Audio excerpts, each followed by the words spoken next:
on Yvon Loubier, who is a senior consultant and economist for Quebec for National Public Relations, to start off the process. Yvon, welcome.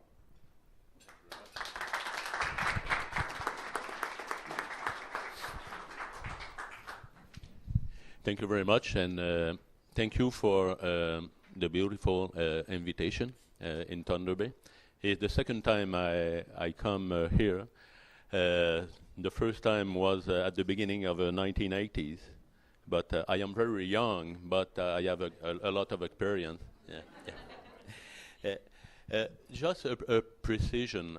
I'm not a government of Quebec representative, but because of my involvement in the last 25 years in northern Quebec, the three sub-regions of northern Quebec, North Shore, James Bay, and now Nunavik, and because of my experience with First Nation people in Canada and in Quebec also, I have worked for the last year, the last 2 years. I have worked in the both sides of the gate. First of all, with the northern representative to answer the invitation of the Premier of Quebec, Jean Charest, for a definition of a plan for northern Quebec for the next 25 years. And in the other side, with the government ministries, and the main responsibles of the Northern Plan, the Deputy Minister Robert Sauvé, to give advices on the process, but also on the measure to favor not only the economic development in Northern Quebec, but also the social one, because the Northern Plan is not only a project for the economy, but it's first a project for people in Northern Quebec. Now, let me introduce the Northern Plan, the process, the consensus reached by people from North, and the main figure for the first 5-year plan for the Northern Plan. First of all, Le Plan Nord, when we say in French, the Northern Plan is a Quebec most ambitious project in the last 50 years. If you remember, 50 years ago, we built a hydro complex in Quebec, and we can compare the Northern Plan today and for the next 25 years as the big era in Quebec in the end of 1960. The Northern Plan is constituted by a five-year plan for the next 25 years. We have defined the first 5-year plan at last May, but the Northern Plan is a work in progress. Every month we will have some project, and if you look at the situation in last May, when the government announced the first 5-year plan, with the project in that time, we could have today a different figure with the double with the project announced for the first 5-year plan. The Northern Plan is the result of more than... Yes? I'm sorry, can we ask questions during or... No, wait. Questions at the end, please. Take notes. But note your question. Oh, I will. Okay. I will think about my answer. The Northern Plan was not easy to build, and it was very hard to build.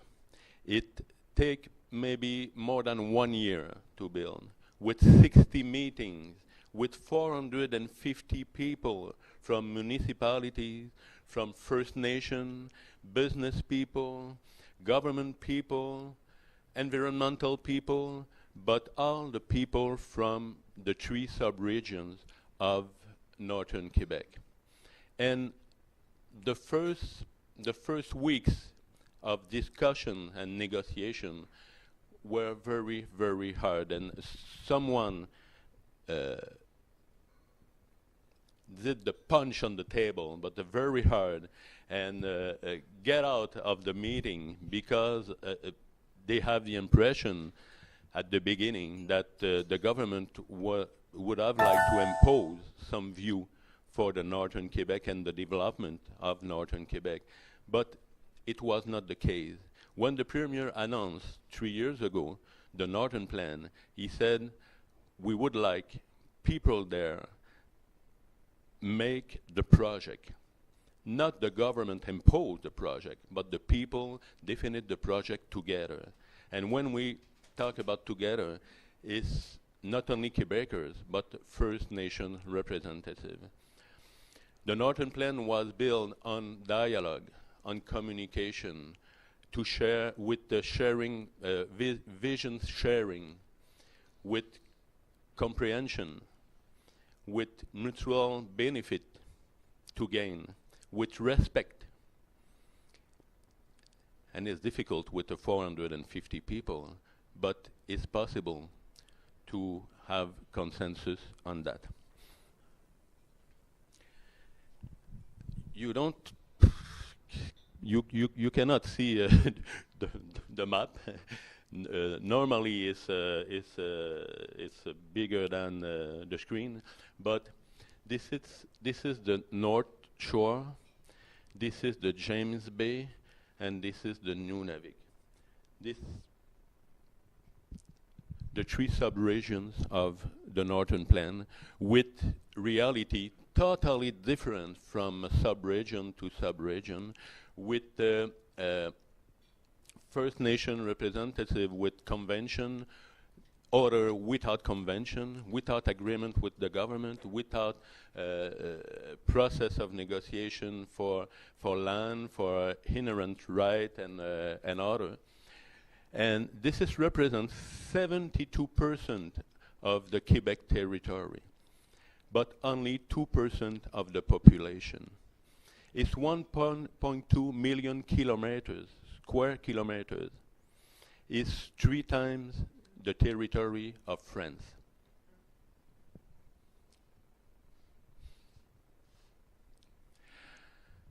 How did we develop the plan? This is the question.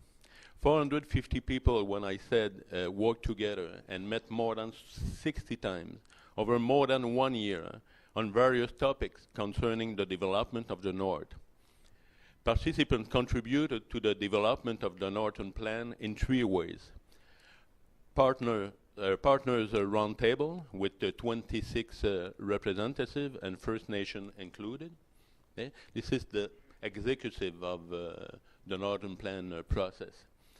Second of all, First Nations roundtable to discuss specifically the issue and the challenge with the different First Nations. And finally, a many sector and topical work group on energy, forests, mining, tourism, transport, biofood, sustainable development, education, manpower, and culture.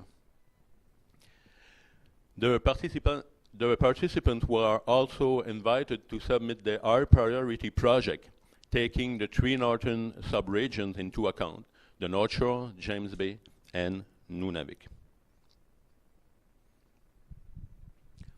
Participants discussed many issues and together tried to find answer to the following fundamental questions. What does the North want? In other time, it's what does Quebec want? Do you remember that? But in this time, it's what does the North want? What is the North Shore, James Bay, and Nunavik shared vision? What are their priorities and how can they be effectively achieved? What principles should guide economic and social development? What conditions must be met for local administration and First Nations to consider projects socially acceptable?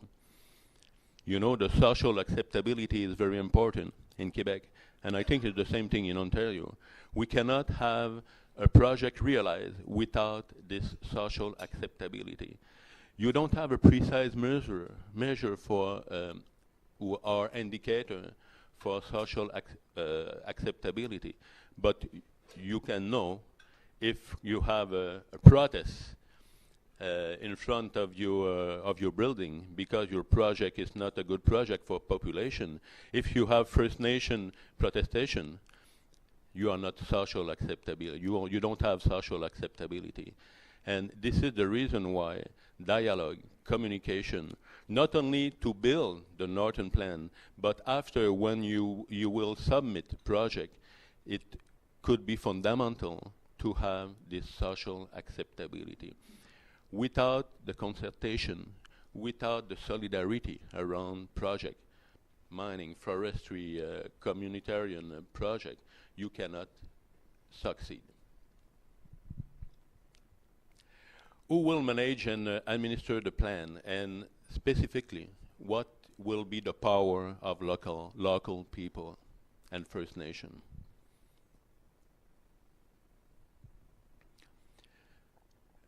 The outcome, the consensus.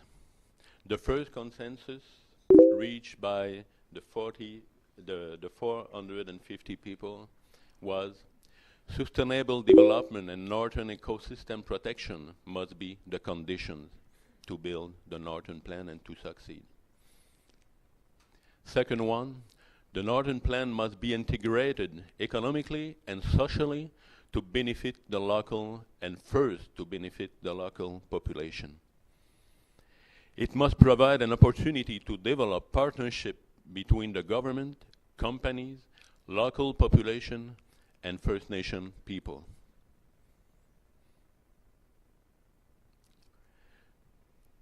The plan must respect First Nations and Inuit conventions, treaties, and inherent rights.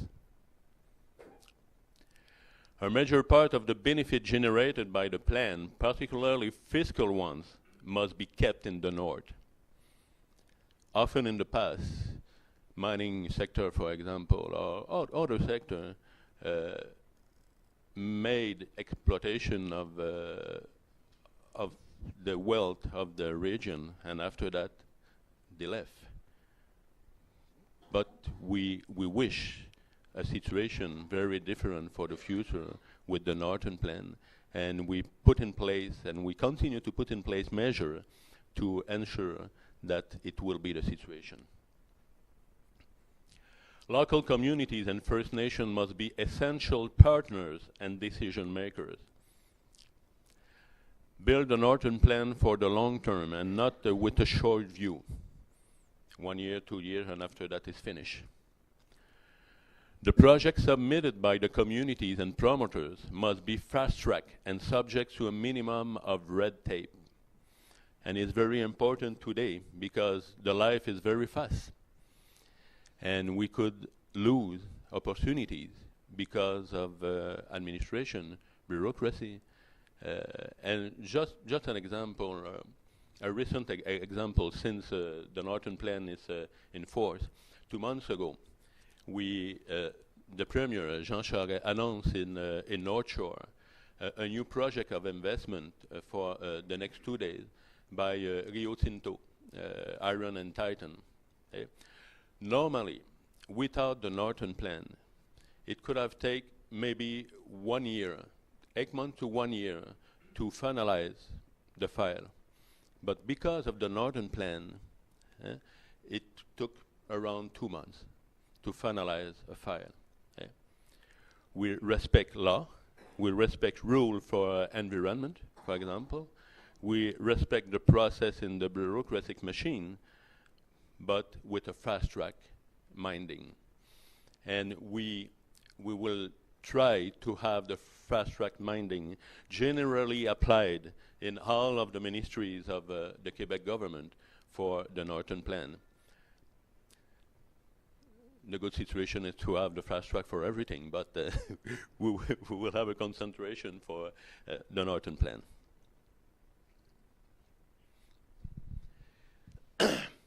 From this consensus, we built some condition and some measure for the Northern Plan.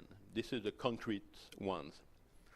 About 50% of the territory north of 49 parallel will be protected and excluded from industrial development as requested by people around the table. there. We must define what is this 50%. And it's maybe dynamic, because if you have, for example, a project with forestry or mining, the territory will move. It depends on, for example, the mining sector. It depends on the area on the territory with the claim where the sources of mineral is more important. But we continue to try to define what will be the 50% of the territory to be kept and to be put aside from industrial development.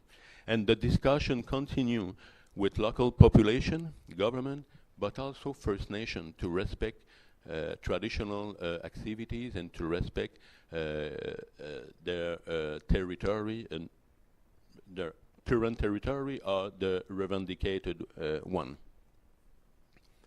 The development of green energies will be prioritized. Sustainable development and environmental protection, including northern ecosystem, are integral to all projects.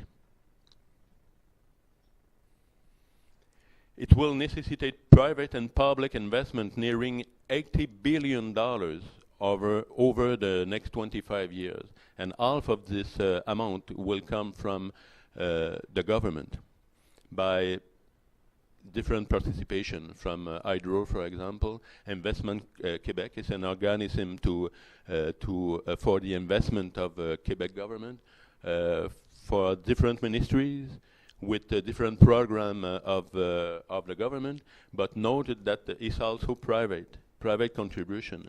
It's not only government. Half of the investment will be allocated to green energy and renewables. The rest will go to infrastructure and to finance sector projects. Currently known project will create more than 20,000 jobs annually. However, as of today, we have almost doubled the number of major projects. And since May, in 6 months, the number of projects, the major projects, double.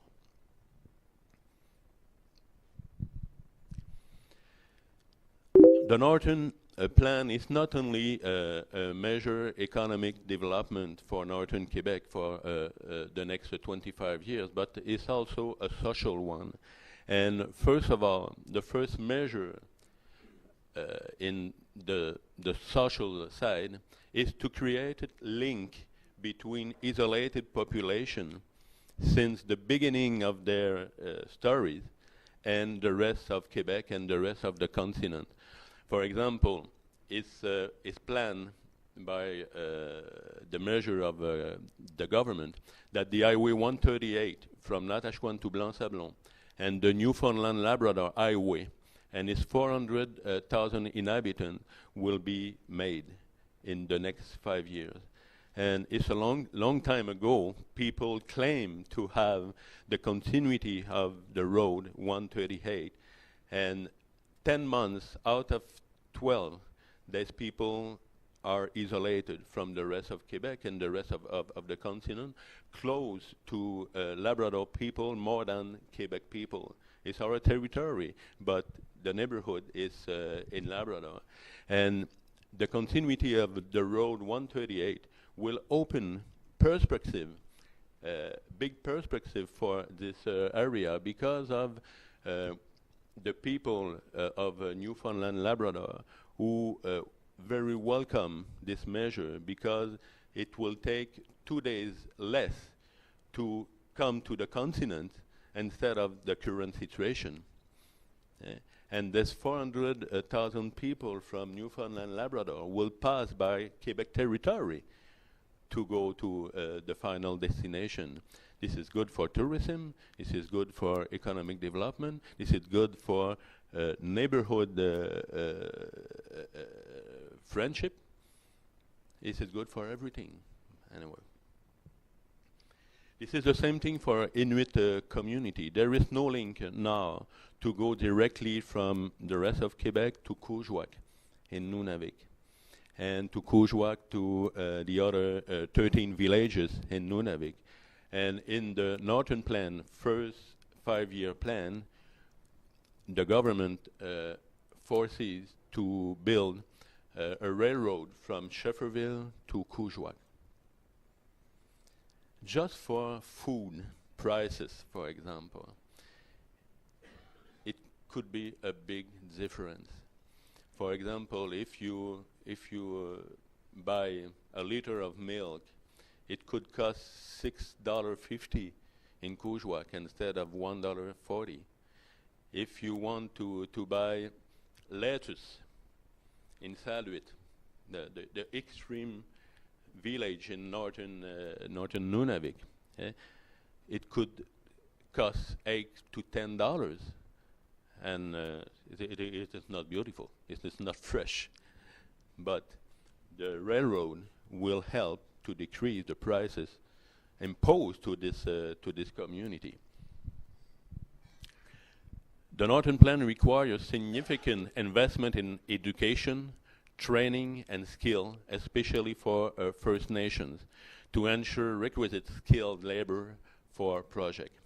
And it is very important because if you look at the need for manpower for the next 25 years, is a minimum of 20,000 people. We have a lot of people in First Nation communities. We have a lot of young people ready to work, but without specialization. And this is an opportunity for these young people to work on the project, to have a skill, to have more education than today. And this is a good news for them. And this is maybe the first good news since the last 50 years. Yeah. The Northern Plan seeks public and private partnership to build infrastructure, including roads, railroad, and port, and to serve communities. The goal pursued by the Northern Plan is not only to serve economic projects, but also to serve first the local population. Every time we will have to build an infrastructure, road, railroad, or other, we will ask themselves a question: how this new infrastructure could serve the community? How is possible to have more than one project around this infrastructure to optimize the investment? How is possible after that to maintain permanent infrastructure for the local communities? How is possible to put around this infrastructure other communitarian projects from North Shore or James Bay or Nunavik communities? This is the way we rationalize the thinking about the Northern Plan.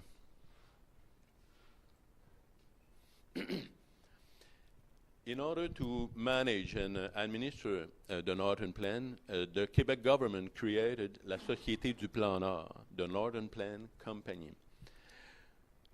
The role of the company is to estimate infrastructure needs for additional projects, to prioritize selected projects and plan their development, coordinate plan deployment with partners, Hydro-Québec, ministries, and organizations, negotiate financing agreements and partnership with private users of the new transport infrastructure, attract new partnership through Investissement Québec. Investissement Québec is an organism who promote and participate to private investment, but on behalf of the Quebec government.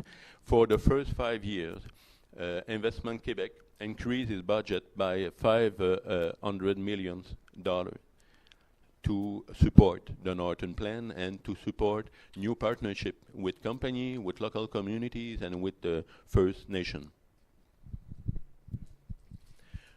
The Northern Plan Company Board of Directors will be comprised of regional representatives, First Nations, private sectors, and the Quebec government. The partners roundtables we have seen at the beginning of the process to build the Northern Plan will be in place for the five-year plan in all regions of the Northern Plan, and their role is will be to guide the government and to guide especially the Northern Plan Company in the selection of a project and social acceptability. In other words, we will continue with the same structure. And it's very hard, you know, 450 people. Could you imagine? 450 people, many groups of work on mining, forestry, biofood, and other sectors. And each time we will have a project deposit on the Northern Plan Company table. The Northern Plan Company will consult the working groups specialized in this sector, the community where the investment will be made, and other people for consideration for environment, for example, or for infrastructure. The Northern Plan Company could become the sole stop for developers to submit projects and announce their financing, infrastructure, energy needs. It would also serve as the gateway for the project's social acceptability. Before the Northern Plan, if you have had a project, you had to go to the Ministry of Resources, the Ministry of Environment, Investissement Québec, the Ministry of Industrial Development, sometimes at the Premier Cabinet, or cabinet for a different minister, Hydro-Québec. Now you will have to deposit your project in one and sole stop. You deposit your project and you have in front of you people from different ministries, people from Hydro-Québec, people from First Nation representative in the area we plan to have your project, and your project is welcome by this company, this public company. And the Northern Plan Company will have real power to decide, in reference with the 5-year plan, to decide the infrastructure to build, the project to be accepted. The social acceptability process around the project depends on the consultation with local people. And if a new big project arrives next month after the adoption of the 5-year plan, the only condition is the new project passed by the ministers concerned and by the cabinet of Prime Minister to be included in the 5-year plan. But if the measure or the project is already planned in the 5-year plan, the Northern Plan Company has 100% of power to realize that without bureaucratic.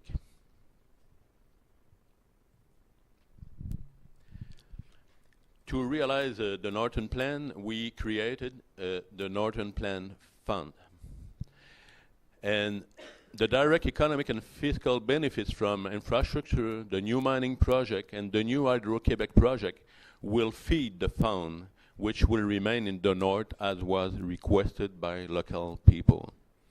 When we talk about the fact that to succeed with the Northern Plan, we have to keep the well created in the area, this is the answer of Quebec government for fiscal ones.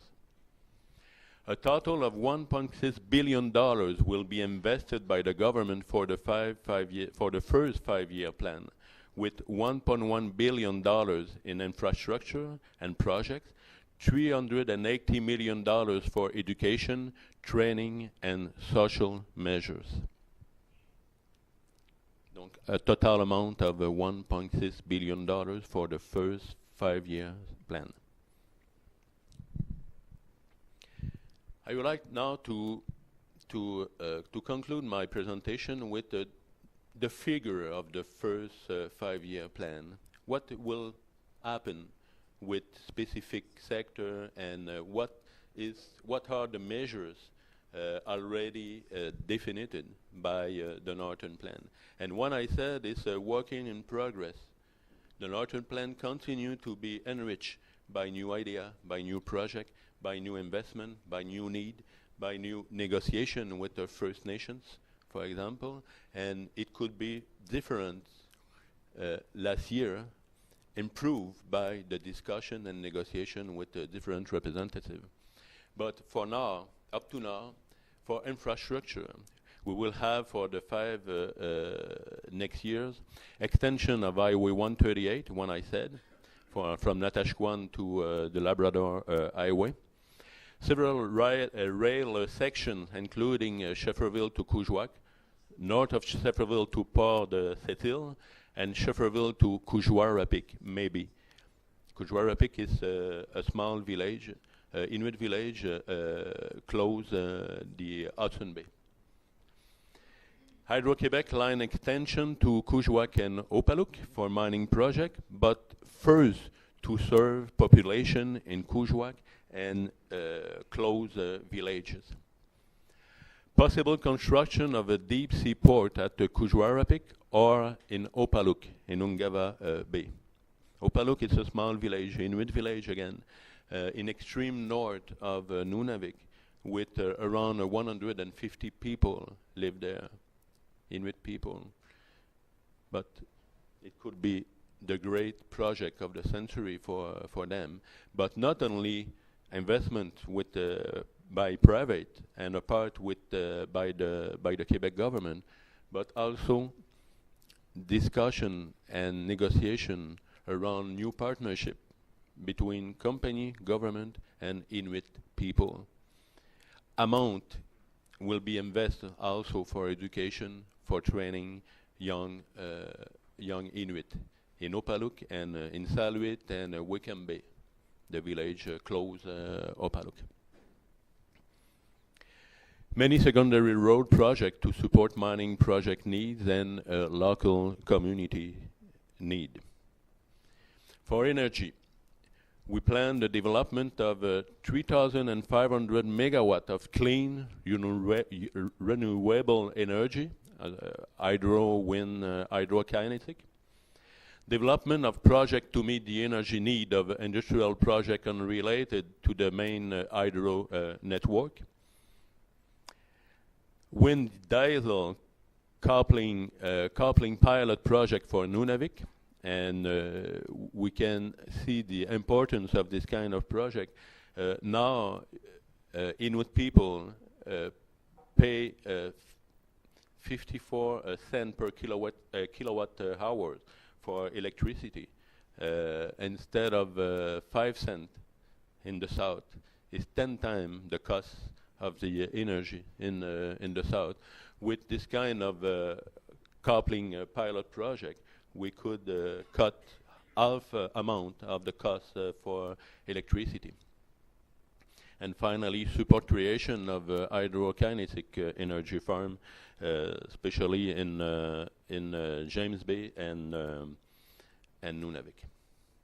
For forests, the plan foresees support initiative for use of regional forest biomass, acquire knowledge on vegetation north of 53rd parallel, define and optimize forestry investment, and especially with the black pine. I think you have the same species of trees here, and we found recently virtue to the black pine to be optimized by the Northern Plan and for the benefit of local people. In biofood, we will install biofood research network north of the 49th parallel. It's the first time it happened. The research network are in the south, never in the north. Exception to analyze the climate changing. Yeah. Support implementation of greenhouses in northern environment. When I said with produce in Nunavik is a very important project. implementation and development and marketing strategy for non-timber forest product and berries. Non-timber, it could be savage mushrooms, for example. We already ship savage mushroom to Japan, and we supposed to have very high quality in James Bay of the kind of mushroom needed by Japanese people. I will check it and I will taste it for you. And we will have also project to further development of tourism. In mining sector, we have around 20 major projects of mining. Exploration for some of them, but project in exploitation now. You know, Mine Raglan, Rio Tinto. I gave an example with Rio Tinto, Iron and Titan 15 minutes ago. We have ArcelorMittal. We have Oceanic Iron Ore in Ungava Bay for iron. We have a lot of projects. And when I said we have the double of projects, if you compare with the list in last May announced by the government. The mining sector touch many subsectors. Iron, nickel, zinc, gold, diamond, copper, and rare minerals. For some, negotiations are already underway with Hydro-Québec for energy, and it's not easy, but it's feasible. But it's not easy. You cannot believe that because Hydro-Québec is a crown society of Quebec government, that it's very easy to negotiate with them. If you look at the northern plan, Hydro-Québec is a state in interior of the state, and we must negotiate very strongly to have some result with them. But it's normal. It's a public society, but it's a public society with a goal of profitability for all of the Quebecers. Yeah. In all, the Northern Plan has stimulated or accelerated some 20 large-scale projects since being announced. The territory will be mapped to improve our knowledge of the landscape. Believe it or not, we don't know precisely with technical measures and indicators what kind of wealth we have on 85% of the northern territory. We have an idea of the potential, but not a scientific measure of this potential. In conclusion, the Northern Plan is Quebec's most ambitious project in the last 50 years in terms of economic and social policy. There is a firm political will to succeed, and the Quebec Premier, Monsieur Jean Charest, the instigator of the project, it not only promote but force the government machine to contribute very strongly to the Northern Plan. Consensus will facilitate the social acceptability of projects by communities. And when we talk about consensus, it's not unanimity. I repeat that because it's very important. You can have a community who refuse the Northern Plan, and we can have a large part of the other communities who participate to the Northern Plan. But the main important thing is to continue to dialogue with communities who refuse up to now to contribute or to participate to the Northern Plan, to continue to exchange, to have a dialogue, to have communication, and to invite people to negotiate the participation with these people. But this is the price to succeed. This is the price to be proud to realize this kind of great project. The Northern Plan opens up extraordinary opportunities for the years ahead. We hope that your Northern Plan will create as much enthusiasm as it has for us. Thank you very much.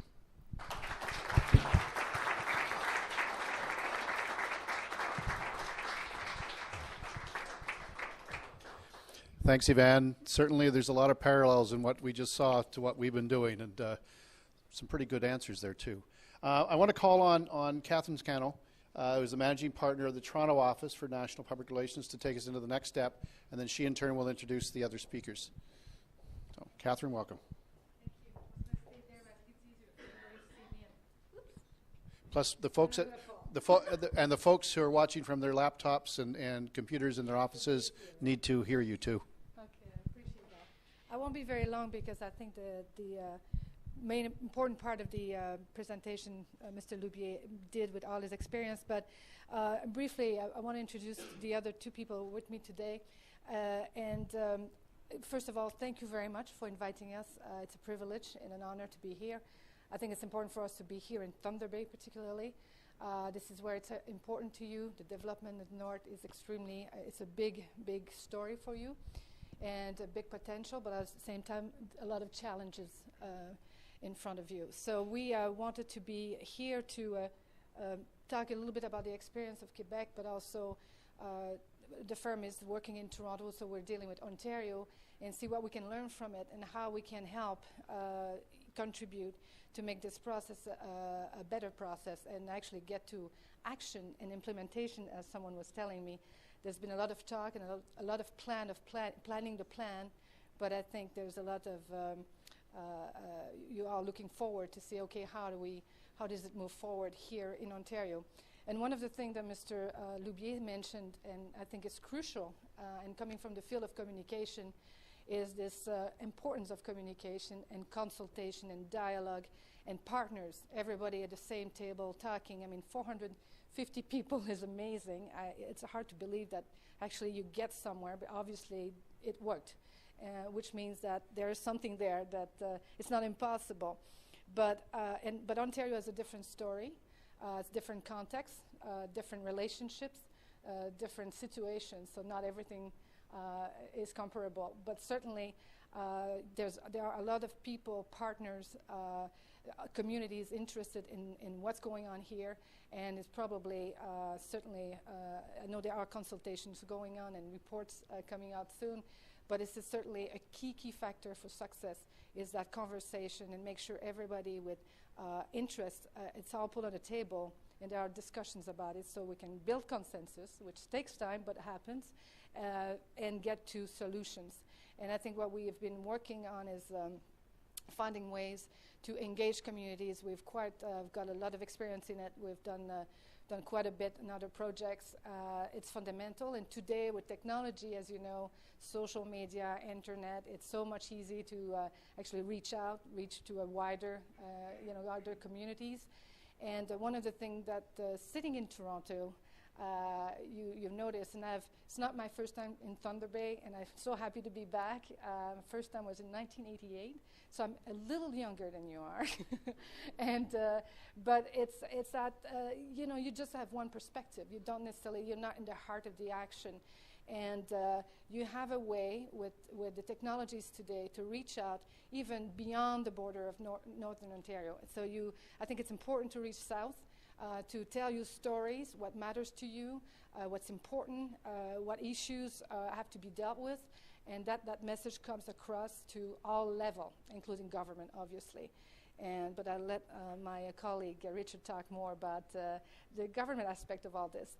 But for us, so it's a fundamental part of Ontario. It's important. We want to be involved. We've been through the years through Quebec and in Alberta as well. And we're really looking forward to I want to hear more, listen to you today, and exchange on experience and see if there's any way, shape, or form we can support your effort. We'll be very happy to do so. But we really welcome the questions. But before Richard, I invite you to just join me, and Brian. Richard is our government relation practice lead.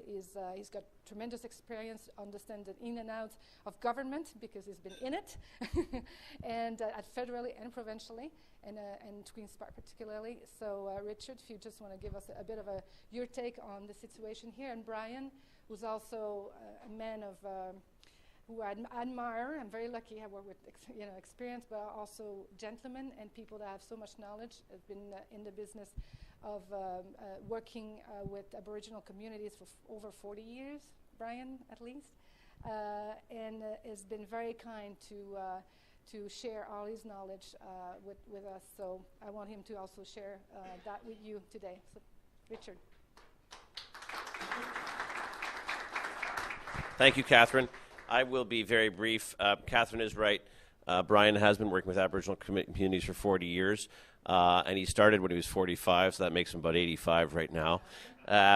Just 3 quick observations following Yvonne's thing. Thank you, Ian, very much for having us here. When we listen to Yvonne and his description of the Plan Nord, it puts you in mind of a couple things. The greatest projects that a society is able, or a country or a province is able to do, are when you can capture the imagination of a people and command it towards one goal. You think of, we'll put a man on the moon, that kind of thing. You think of sometimes the efforts that countries mount at times like World War II. It seems to me that what Quebec has captured, that we probably need to capture a bit more of here in Ontario, is that sense of mission. The Plan du Nord is a sense of mission that the province itself is behind, very much. The provincial government is behind, the Premier is behind, as Yvon pointed out.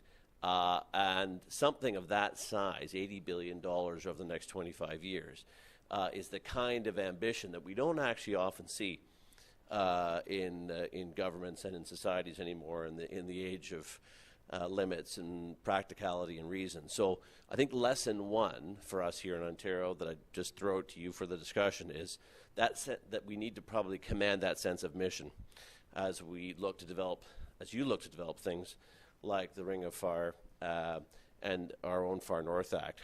The second is just an observation that I hope is useful to you on how the provincial government sees all this. Yes, they see, I think, a lot of the opportunity that Quebec is capturing with its Plan du Nord. But I think it's fair to say that what Quebec has captured that Ontario has, let's be positive, yet to capture, is when you look at it, there's a lot of similarities in the plan. For example, just a few of the things that jump out at me. One is the setting aside of 50% of land for conservation. That's in the Far North Act as well. The partnership with Aboriginal communities, that's in the Far North Act as well. But what Quebec has done is wrap that up in a massive economic development project with economic development in the lead, whereas the Far North Act, I think, starts with proper planning and so forth as the kind of lead-in.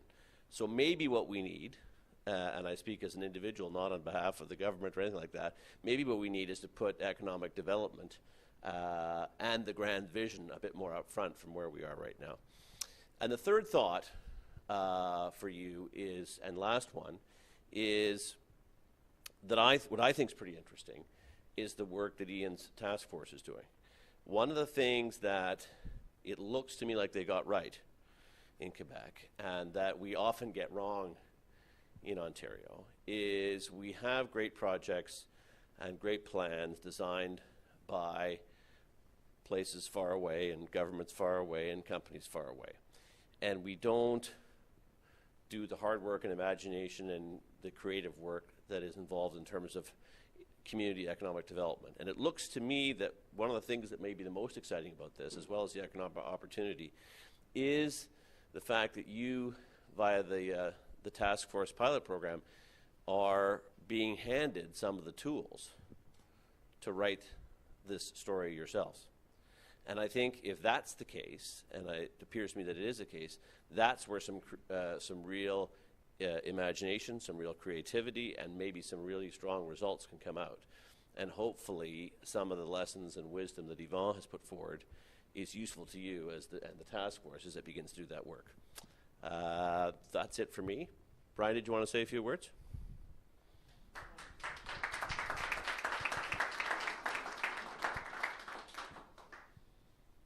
He looks good for 87, don't you think? I mean, you're being very kind. Very kind. A little bit of history, actually. 43 years ago, I stood at your university, Lakehead University, to help chair the Mid-Canada Development Conference, which Ian spoke to. It's interesting to listen to conversation today, to listen to what Yvonne has said about the Plan d'Aulnoy, and the discussions that are going on in Ontario, and recall what the objective of that conference was. Because it involved 13 universities, 75 Canadian professional corporations, no international corporations, 2 labor unions in 6 provinces. And the objective of the conference was to examine the appropriate, orderly policies and plans for the orderly development of Canada's Middle North, from Corner Brook to the Yukon. That's 43 years ago. Our grandfathers in that conference were people like Chief Fred Plain of the Union of Ontario Indians, Andrew Ricard, who was then Grand Chief of Treaty 9. And it was one of the first conferences in Canada, privately run, because it was run by a not-profit foundation, to actually engage fully, not only with the provinces in business and universities, but also with First Nations people. It's interesting to think that as a First Nations person, one thinks ahead in terms of 7 generations. Well, if a generation is 20 years, 2 have gone by since then. And I think we have to touch on the fact that we now have, as Richard has just pointed out in Ontario, and that as Yvonne has underlined in Quebec, we in fact have to have that vision. We have to have renewed that vision and realize that 2 generations have gone on and we have not yet realized our potential. And as Richard said, it's what we do together, and it's the need that we have to pull together. Obviously, we'd like to help, and this, from our point of view, this has to be effective. It has to be a totally inclusive undertaking. And I am dedicated in the next 7 years, until I'm 92, to try and help make that happen with the people I love and of my heritage. Thank you so much.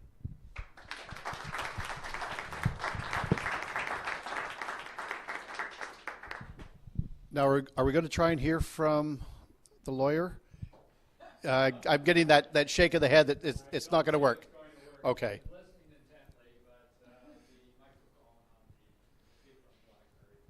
Okay. Well, that's too bad because we were interested here. So what I'd like to do now is open it up for questions. But before I do, there is another phase to this. Once we're done questions, for those of you that can stay, the National Public Relations folks are going to stick around, and we'll do a series of roundtables so we can have some more informal chats. We'll take some notes, because the Joint Task Force wants to take away from this session some material that we can incorporate into our planning. So, questions, Harold. And what I'd like you to do, those who are in the close, come up and use the microphone. Those that are in the back, I'll just repeat the questions so that the folks online will be able to hear them. Plus, the website is set up so that anybody who's watching online can type in their questions, and Charlotte will already give them to me. Anyways, Harold.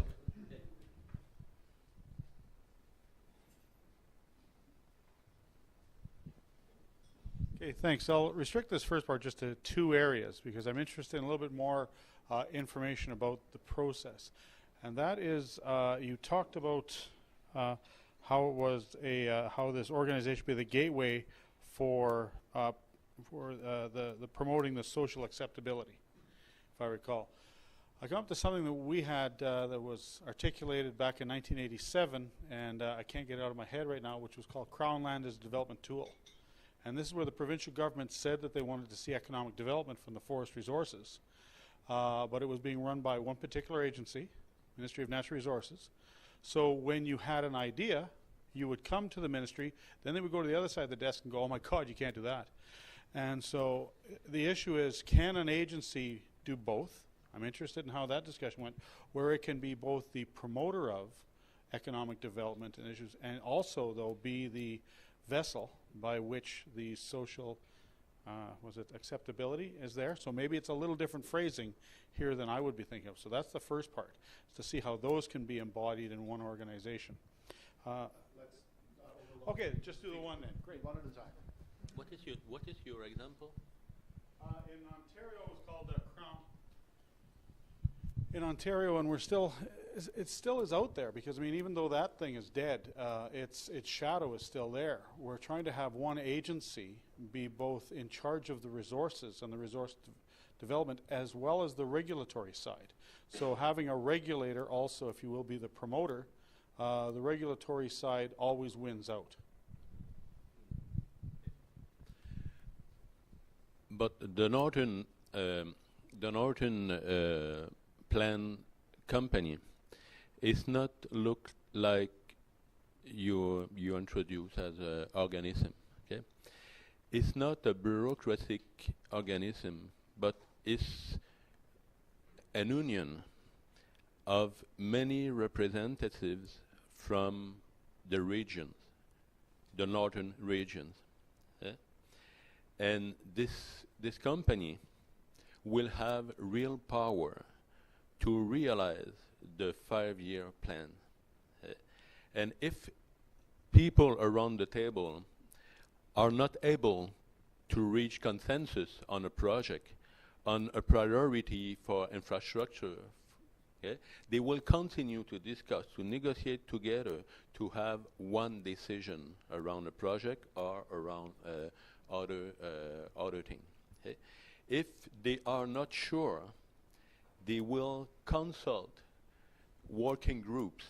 The working groups we have, we put in place in the process, they will consult working group to have a report, but a fast track one report, to advise the company, the executive, on the project, the impact, the social acceptability, whatever you want. But for the measure and the project already decided in the 5 years plan, the Northern Plan Company will have the total power to realize that, but they will be to prioritize year after year the realization of the total measures or project. Okay. So the regulatory trump the work of the organization. Does a regulatory requirement trump all the work that's being done? That's the question. Does it take precedence?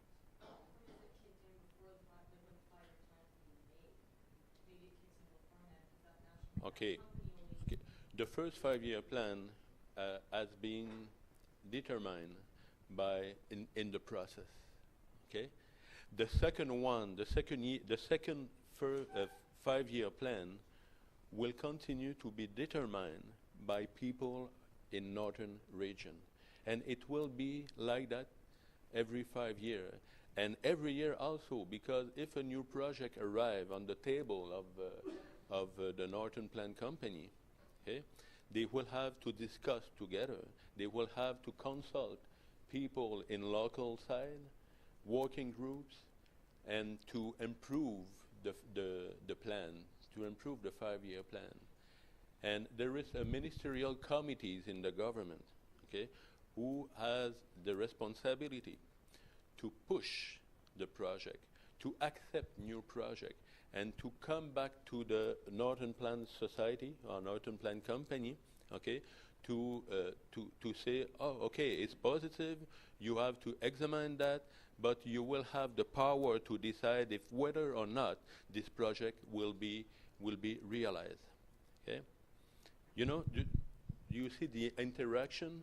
The politic, is there to decide for a new project, but the decision is for the Northern Plan Company to examine the project, to discuss with people, to reach the social acceptability before the realization, not to impose project. It's not independent of the government, but it's look like to be that. But the final decision is in the hands of the Northern Plan Company, and people there, and First Nation also. First Nation is there. First Nation is on the Northern Plan Company. It's on the working groups, on the specific round table of for First Nation, and we reached to develop certain confidence. We had now eagle feather with First Nation, and in my case it's true because First Nation National Assembly in 2000 gave me the eagle feather because I worked with my colleague in that time, Pat Martin of NDP, for the First Nation communities in Canada. But to have eagle feather, in fact or symbolically, okay, you must work very hard because the confidence of First Nation is not easy to have, and I know what I am talking about. It's very hard. It's very tough, and you must be honest with them to continue to work, to have the confidence, and to realize project, but together with partnership. Okay, I've got one from online and two in the room. So Paul Goulet in North Bay asks, Yvonne mentioned that Plan Nord will respect existing First Nation treaties. In our case, many of the treaties are in dispute. Have you experienced this issue, and how did you deal with it?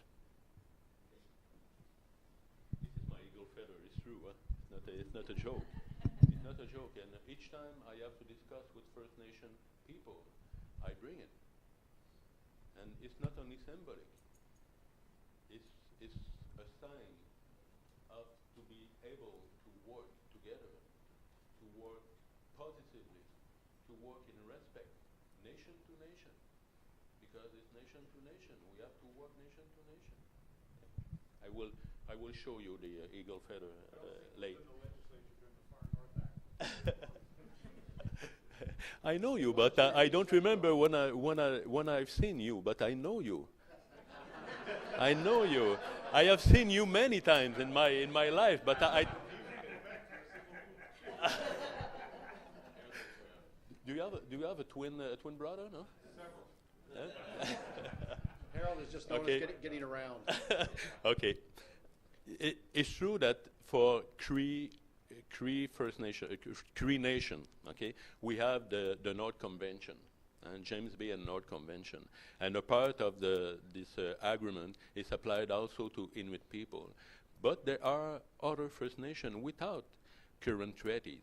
But in discussing, in negotiating with the Quebec government, and this is the case for Innu people, for example.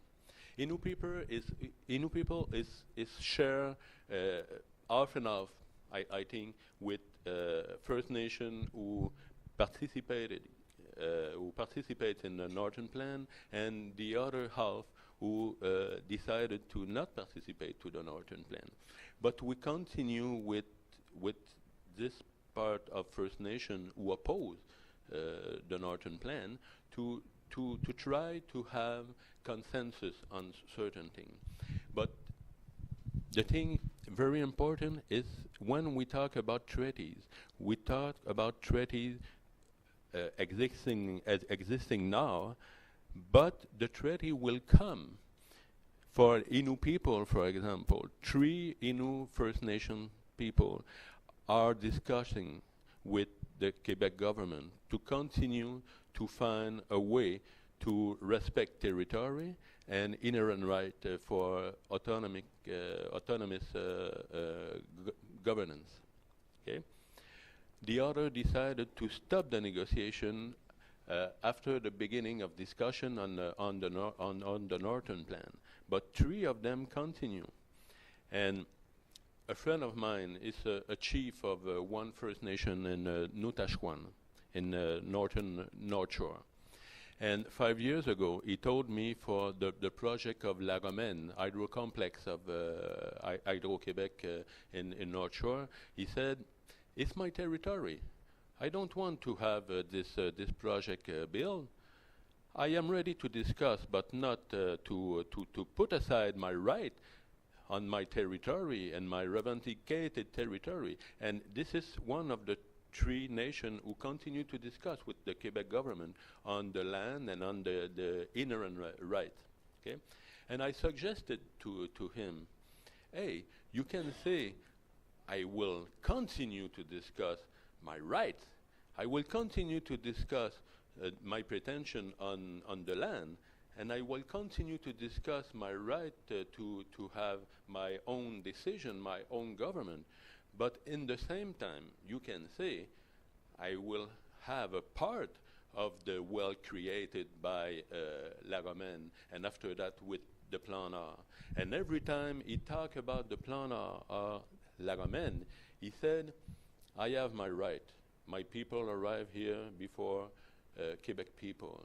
I continue to discuss my pretension on territory, on my right, the right of my people, but in the same time, I will be a partner for project, a real partner. I will benefit of the wealth created. And just an example, 5 years ago, when he changed his mind, not his mind, but he completed its speech with traditional revendication, and it's okay. They are right. But in the same time, the participation as a partner. 5 years ago in his community, there was 75% of unemployment for young people, less than 24 years old. 75% of unemployment. After a negotiation of with Hydro-Québec, after discussion with the government of Quebec to have the possibility to have supporting to create their own companies in construction and building road and other, the figure now is 5% of unemployment in young people in Nutashquan. Do you know why? When he received compensation for Hydro Romaine, he put a major part of this amount to train young people, to educate young people, and to request to the government to integrate the young people to the project and for the following project. He used the other part to create a partnership with a certain company to build a road. And now they have the majority of share of this company and continue to have contract from private but also from the government with the young people trained by the Romaine and by the Plan R to work on the project. This is the concrete results. But the chief, Bellefleur, my friend, continue to say, I have the right. You know, I agree with that. I have the pretension on the territory. That's right. I continue to negotiate with the Quebec government. Perfect. But in the same time, they benefit of the creation of economic development. Okay, I've got John, followed by Ryan. John?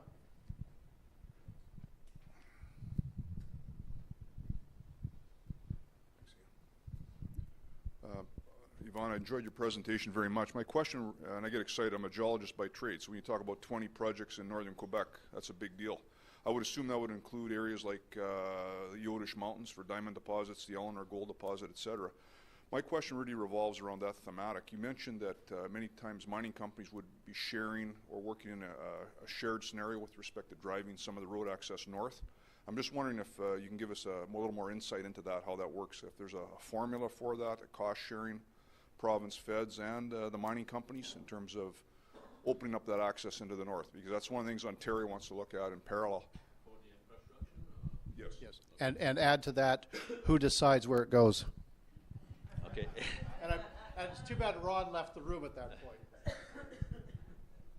will introduce the second part of my answer. This is my eagle feather. This is my baby, given by First Nation Assembly, and I'm very proud of it. Okay, thank you, Mr. Sherman. Mr. President. Okay. This is the beginning of the Northern Plan application. We have already began the discussion with many mining companies. Okay, For some of them, we concretize the project. Okay, for example, ArcelorMittal was already there in Fairmont before the Northern Plan, but the Northern Plan encouraged ArcelorMittal to invest more than they are supposed to invest before. The discussion for infrastructures, for road, for mining, for example, or for railroad, is currently beginning with the company, and we proceed now case by case. And for example, a road, a participation of Quebec government for a road, okay, for 1 kilometer of road could be different in North Shore than in James Bay or in Nunavik. Okay? It depends on the impact of this 1 kilometer road. If, for example, the 1 kilometer road is only for one project for mining, okay, it could cost to the company a full cost with a small support of the Quebec government. Okay, but if in opposite, the same 1 kilometer road, okay, could benefit to the local communities, to another project for mine, for biofood, for forestry, for other sector, it could cost less than, because you can share the cost of the road among partners, and the Quebec government will be very encouraged to support more than the first project this road, because the social impact of the road is bigger than the first project. And this is the same thing for railroad. If a mine company requests to have, or not request, but as in his project, a railroad from Schefferville to Coujouac, because the main place of the mining is in the middle, and the company planned to ship iron from this middle of the Nunavik to the Port de Sept-Îles. Okay, for sure, the government will analyze the impact of this railroad, the possibility to have a multiple partner user of the railroad, to use it not only for mining raw material, but also to ship produce in Coujouac, for example, but it will cost less than the fact it's only for one company. And the government will negotiate with this company a support, but link with the social and large benefit of this infrastructure. Yeah? But just one precision. The best thing in the Northern Plan, except the Northern Plan company, okay, to have one place to put your project. The second thing is the flexibility. Fast track is an element of flexibility, but the negotiation with many users of one infrastructure is another example. Okay? The government will try to do the thing different for the future.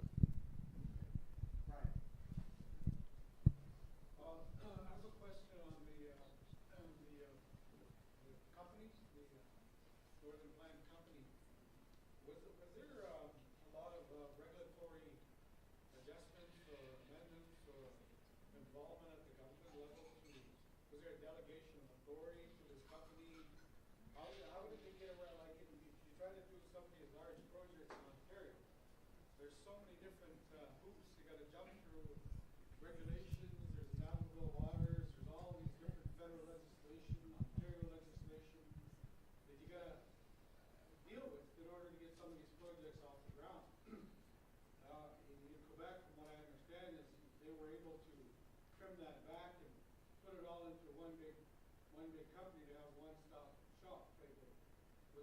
How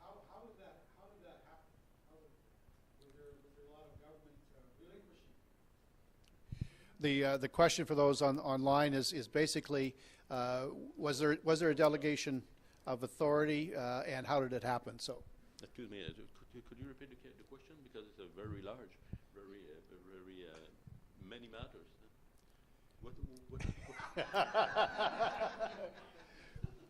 What was there a delegation of authority to the company, and how difficult it was, or what steps did they have to go through to do that around regulatory matters?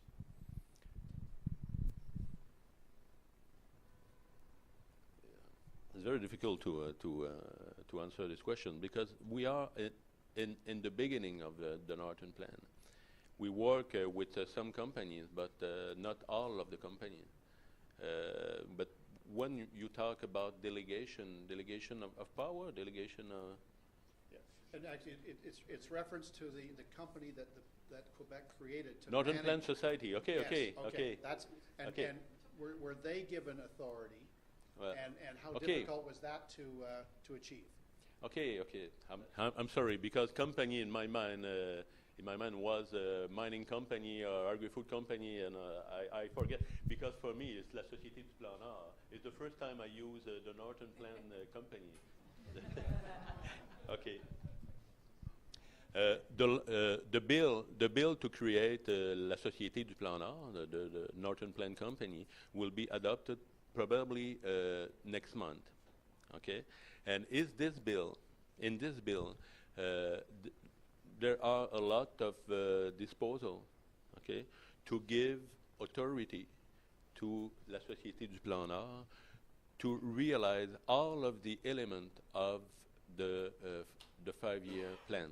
Okay, and when I said before, the first 5-year plan has been built by local communities among the 450 people who work for more than 1 year. Okay? Not only on consensus, but also for measure to concretize the consensus adopted by people. Okay? This is the first 5-year plan is the specific contribution from people there in northern region in Quebec, okay?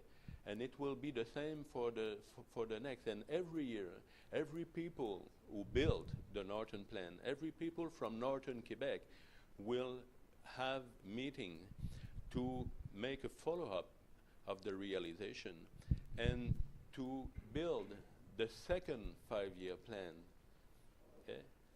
And to improve 1 year after 1 year the process. And but in the bill, it's clear that the Société du Plan Nord will have all of the power they need. Okay? And this is a real delegation for people of northern Quebec, because around the table you have First Nation representative of all of the sub-region of northern Quebec. You will have municipalities representative. You will have also government, hydro, and the Northern Plan Company will have the opportunity to consult every people with the specific place where the project or infrastructure must be built for the next year. But the final decision is in the hands of the La Société du Plan Nord. And this is a choice of the Quebec government. And for sure, the process is harder than today, because it's very easy for a government to arrive and to say, I would like to have this kind of development with this plan, and it's difficult to govern when you make delegation like that. But when you reach your targets, when you succeed with your plan, you are very satisfied. And this is the challenge the Premier of Quebec has given to himself, to be able to succeed with a very hard process, but a very democratic one. Jim Pyle.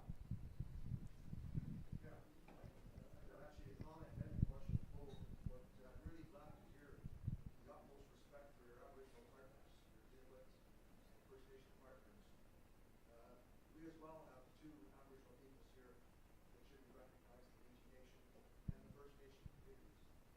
And I guess the rights and those communities should be respected always.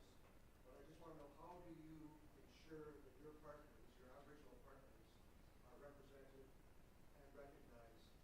In other words, Inuit and the First Nations, or in Ontario here we talk about the Métis Nation and the First Nation. So how do you make sure that those communities are recognized?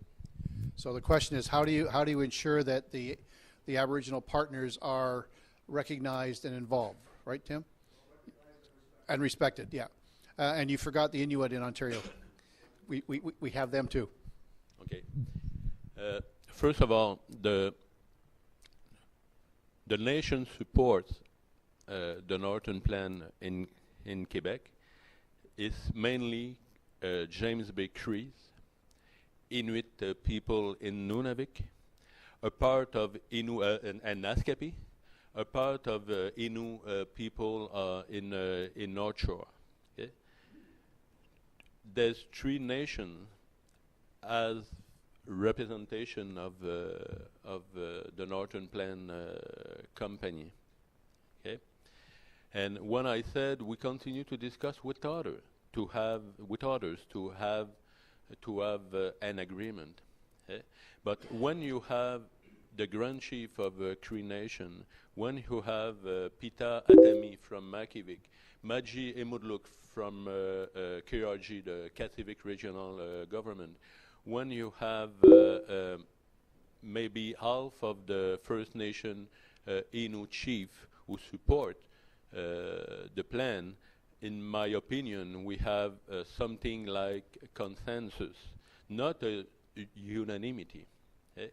And if, for example, a project could be planned in who close the territory of First Nation who oppose the Northern Plan, for example, we will try to negotiate with this First Nation representative a modus operandi, a modus vivendi.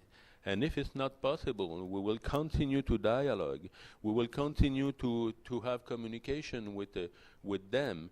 And it will be, for example, if it's a private company who has this project, it will be the responsibility of the private company to convince First Nation people that it could be good for them and to develop with them a real partnership.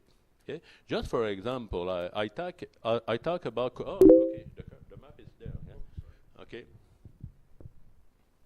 Hey.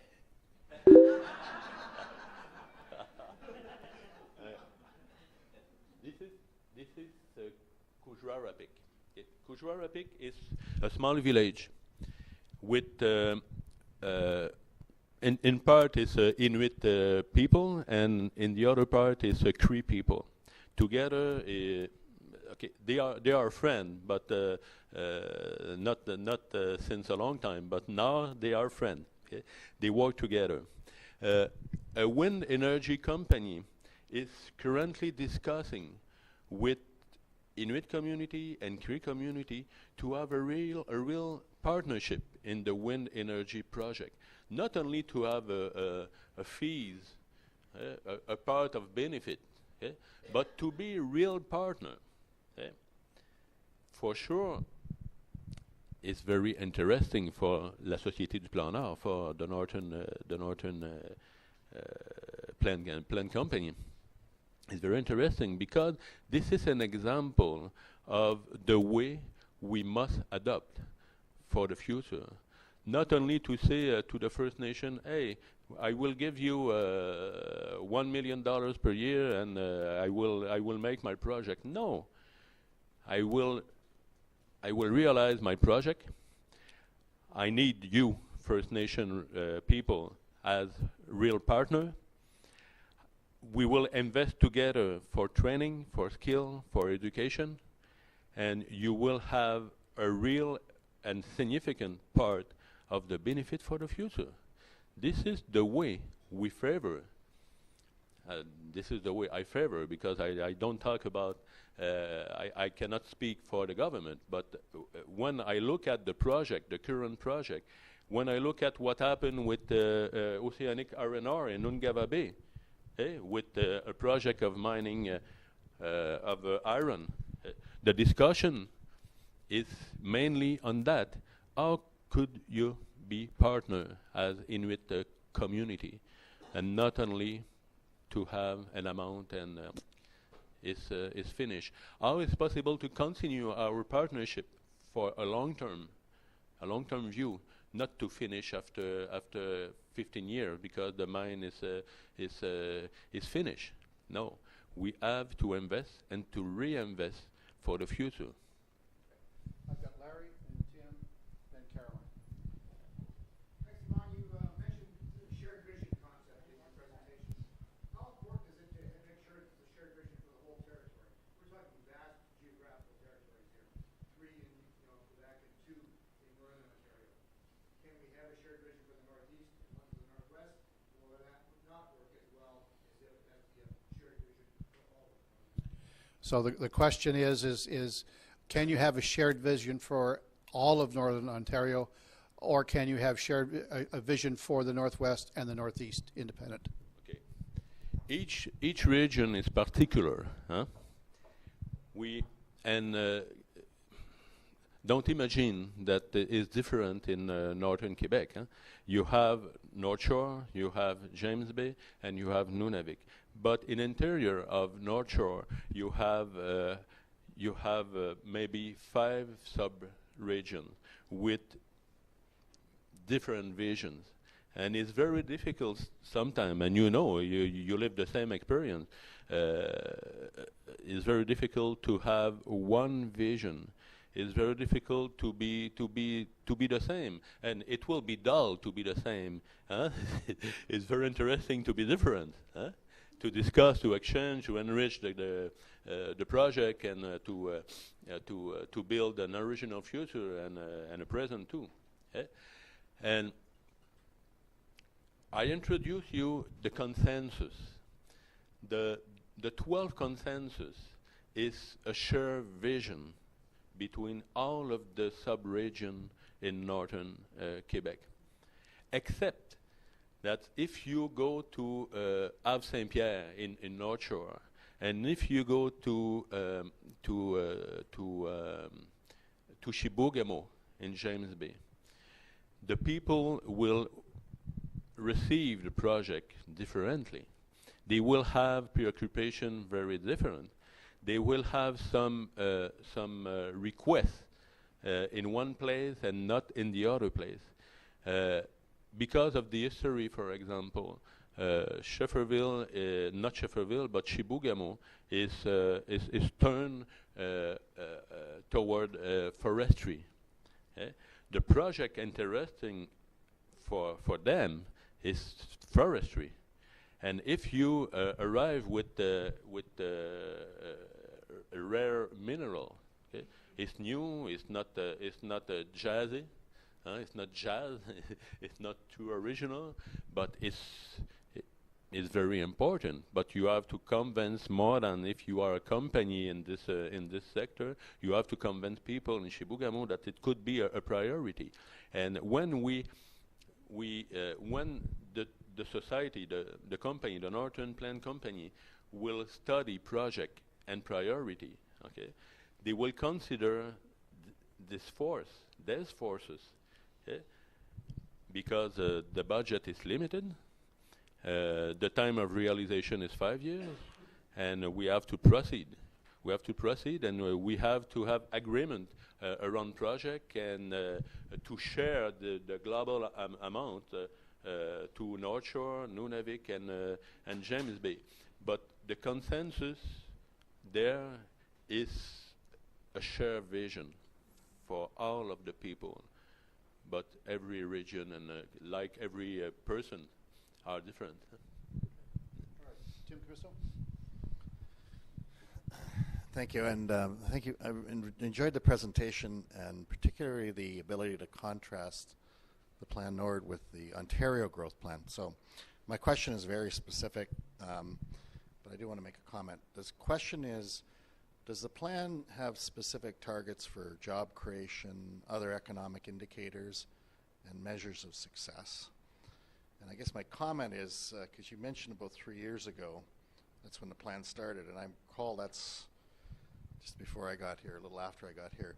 We were just starting on this journey, so we had, a vision.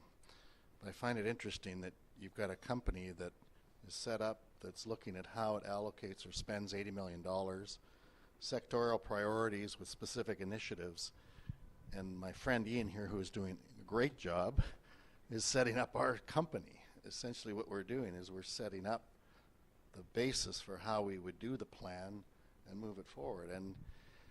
But we don't really have a commitment to money. I think we have a commitment to implementation. So not to say that we're behind, but I think it's interesting that we are in a huge, long planning process here that's requiring all of us to be committed to the end. But, I think we're all sort of that time to move on. So anyway, my question is, are there specific performance measures, job creation, anything like that that go along with the plan to measure the success, particularly the first 5 years?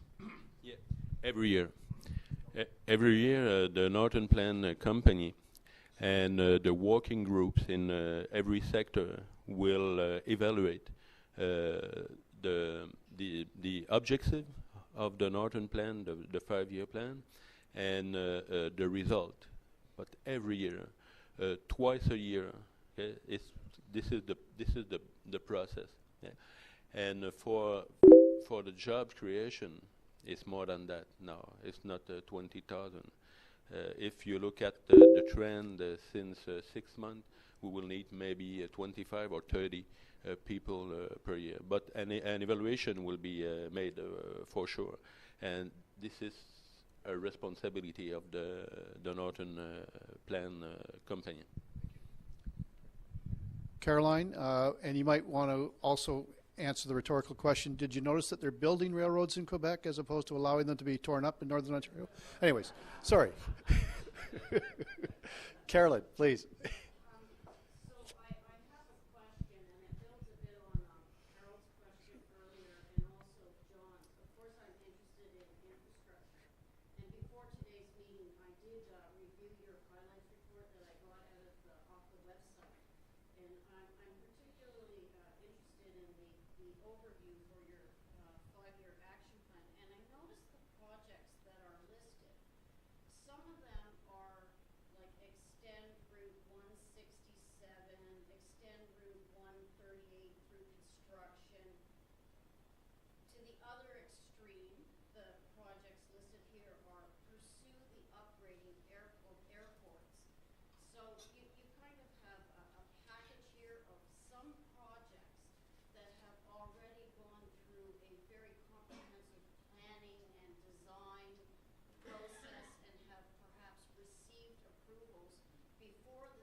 So the question is who in Quebec does the planning for these projects in Northern Ontario or Northern Quebec? Is it the new company that's been formed, or is it somebody else within the provincial government?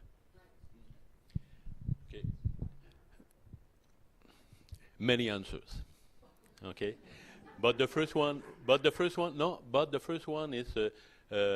the first step for the airports, okay, for local airports, is to modernize the installation, to improve the infrastructure inside and outside the airports. This is the first step. Yeah, all of them. The second one is by project. For example, if a company would like to open a part of the territory, okay, because the company needs it, they will negotiate with the government of Quebec. Okay, the government of Quebec will evaluate the need of the company, the impact of the new airport, the new investment to enlarge, for example, a local airport to answer the need to the company, and the government will evaluate if this investment will be benefit only to the company or for the community or for many projects. Okay? You must not forget that every time we open a new territory, okay, for mining exploration, for example, or for to evaluate the geophysic potential of a part of territory, you open this territory for many activities. You can have a road built by a company, a mining company, to make exploration, okay? Because today there is no road to continue exploration for them. Okay? But this opening will open also opportunities for hunting, for fishing, for an increasing of savage tourism, and for other activities. And this is, in my knowledge, this is the first time the government plan to evaluate investment project with the large view of the impact and not the immediate one.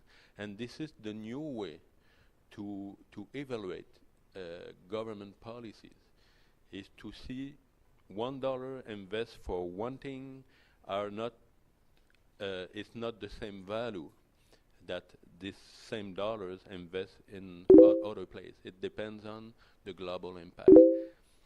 But the Société du Plan Nord, the Northern Plan company, okay, is very open to new project, and sometimes they will receive.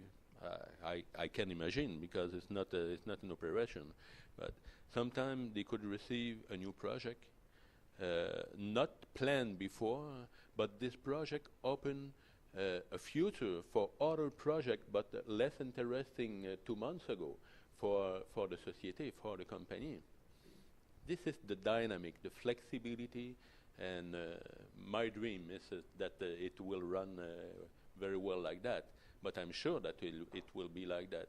I know the future chairman of the Northern Plan company is Robert Sauvé. Robert Sauvé is the deputy minister who build mainly the Northern Plan. Steve Demings. I wonder if you could embellish the question I have to ask you. In the immediate term, there's a huge call on specific skill sets in trades and those with engineering education.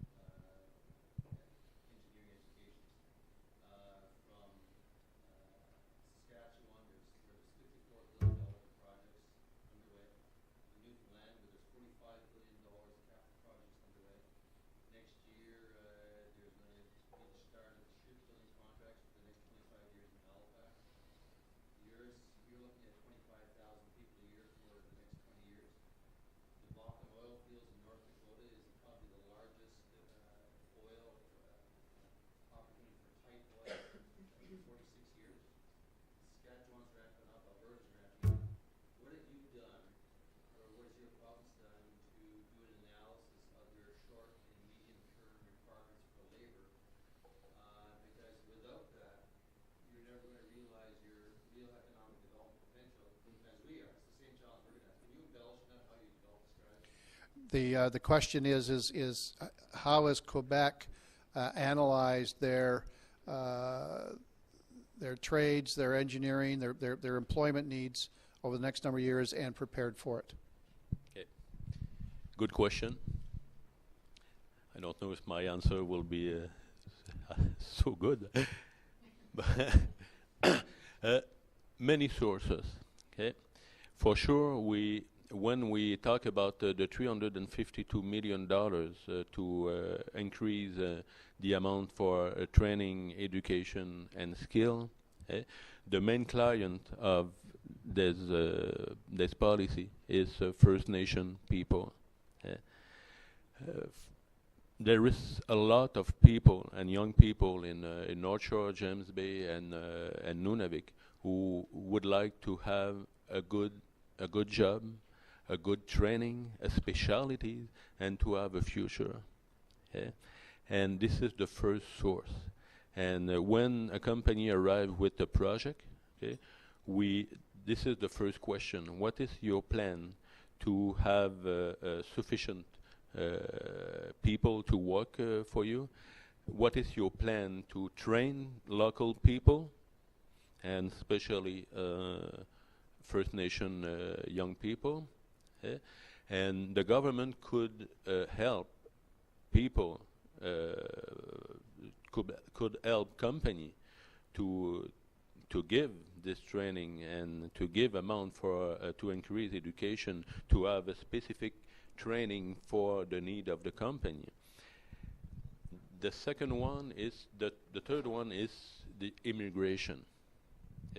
For sure, we have to make effort to have more immigrants interesting in working in northern Quebec. We welcome maybe 30 or 40,000 people per year from immigration. This is the total of people who stay in Quebec because some of them leave and go to Ontario or Western Canada or Eastern Canada. Okay.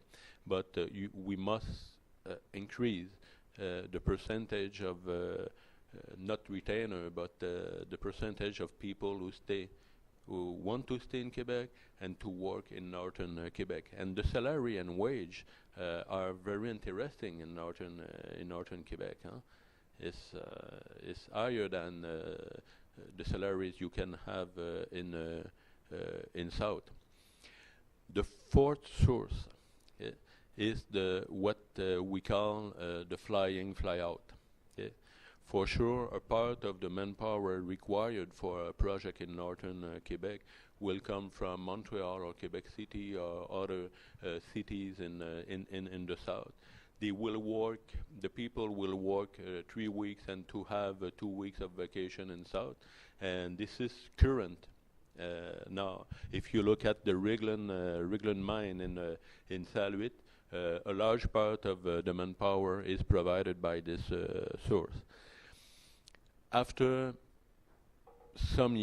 a few years, a part of the fly-in, fly-out people, fly-in, fly-out workers, decide to stay in the place.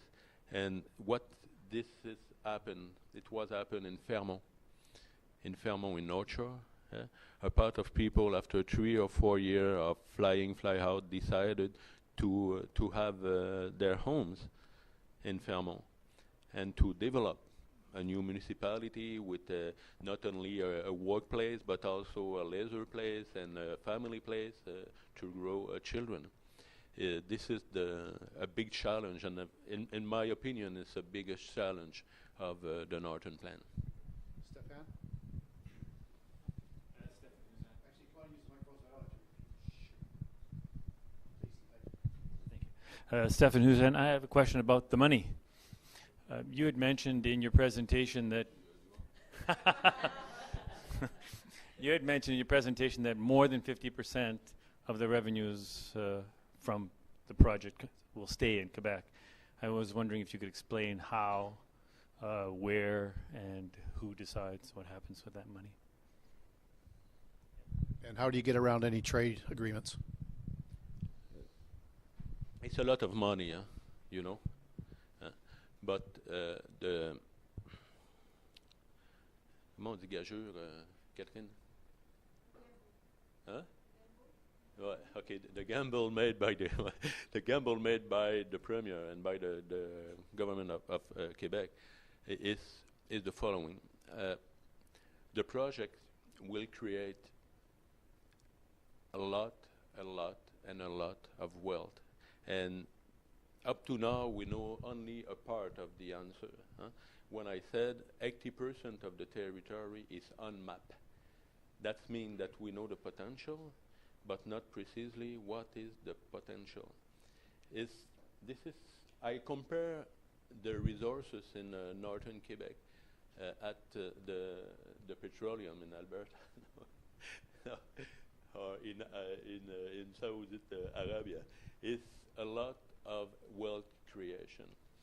And I am sure that if we are able to do the thing right, very right in the future, we could have many fiscal benefits, a lot of fiscal benefits, more important than we planned in last May, and sufficient to finance the continuity of the Northern Plan. When I said it's not all of the fiscal benefit it will keep in the Northern Plan fund, it's only a part of this. The indirect benefits, fiscal benefit, will continue to feed the treasury of Quebec government, and this is a bet. The alternative is to sit down and to look at the country and to say it's perfect. We don't have to do something, and the choice of the premier is to be audacious, to have a big challenge, and to account of local people to develop wealth for the future. And we need that, because we don't have a big treasury in Quebec. It's not pink. It's not a dream a dream situation. But with well created, maybe the situation will be improved. Yvan, you described in your presentation that there are 3 areas within northern Quebec that are now defined. Did they exist in any way before? Like, are they administrative districts like we have in Northwest Ontario? We've got the Thunder Bay District, the Kenora District, and the Rainy River District. Or do they align with a treaty area, and so that one is contiguous with that? Or how did you arrive at the 3 zones? But this is the administrative zone. Okay, you have 3 territory. The North Shore, James Bay is the territory of North and James Bay Convention. Okay, the first part is totally with the sovereignty of Cree. The second one is a share territory, and the third one is Quebecer. It's a James Bay city. Okay? Nunavik is very defined also. The frontier is there, and again link with the North, the North James Bay and North Convention, and this is clear like that. And the challenge is to be equal in the treatment, equal consideration. Excuse me. Among the 3 area, not to have only investment in James Bay or a big concentration in James Bay, and some investment in North Shore and nothing to Nunavik. We must to be equilibrated, and this is the objective of the government. Any other questions? Well, thank you all very much, and my thanks to the team from National for coming to Thunder Bay to share with us their knowledge of Quebec's Plan du Nord. Now, we were planning on having a series of roundtables this afternoon. We've had a pretty good discussion, so I'd like just to find out how many people are able to remain and still would like to participate in some roundtables. Please show your hands. Okay, we've got 5, 6, okay, 7, 8. Okay, so once we've adjourned, we'll provide a couple of minutes to get organized, and then we'll convene probably just in 2 tables, I think, and it'll be an opportunity to talk directly with some of the folks from National. We'll structure them. One, I think, will focus on the relationships with First Nations, and the second one will be a catch-all of all of the other items. So, again, thanks very much for coming out. This will be on our website, which is, where's Pat or Charlotte? NWOeconomiczone.ca, I think. If in doubt, email me and I'll send you the link. So you can go back and please share this with colleagues who may be interested, and also check out our website for our draft report. It's still a work in progress. We did a road show last week. Don and I, Don Bernowski from the college and I did Nipigon, Scriber, Marathon, Manitouwadge, Pick River, and Greenstone last Tuesday, Wednesday, and Thursday. Talked to about 100 people, got their feedback, and Don and others will be on the road end of this month and into February in the West to do some further consultation. So, Pat, what's our website address? NWOeconomiczone.ca. We were close. Okay, well, thanks very much, everybody, and thanks to National. And a big round of applause for National.